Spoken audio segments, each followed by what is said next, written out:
aqui fazendo aniversário da minha boneca Maria. Ela é muito fofa, gente. Tá com o vestidinho que ela veio. Aqui tem um monte de coisa gostosa. Bolinho. E todas as convidadas vieram. A Ali, a Talmi, a Júlia e a Clarinha. Sem esquecer da minha avó. Bom, vamos cantar parabéns? Só deixa eu acender a vela. Ai.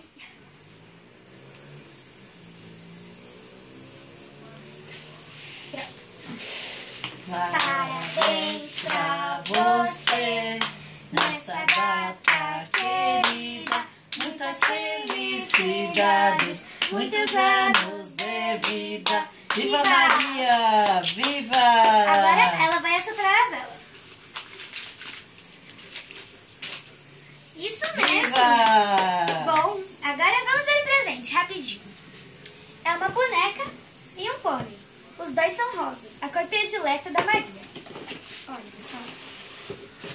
Ela é muito fofa. Eu vou abrir aqui rapidinho, só pra mostrar. Ai, pronto. Opa! Olha, gente, ela tá com o cabelo um pouco bagunçado, mas tudo bem. Ela é muito fofinha, tenho certeza que a Maria gostou, não é, Maria? Aham, vou dormir com ela, mamãe. Que bom. Bonitinha.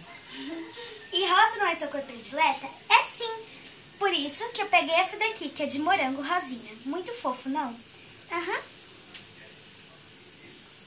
Bom, enfim, agora vamos comer. Eu vou mandar aqui pratinho pra minha avó, e xícara, e pra mim.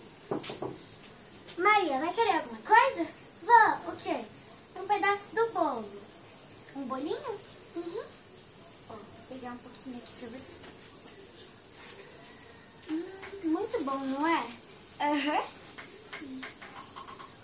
Tá muito bom mesmo. Então, pessoal, foi isso. Espero que tenham gostado. Se gostarem, se inscrevam no meu canal. Um beijo e até a próxima.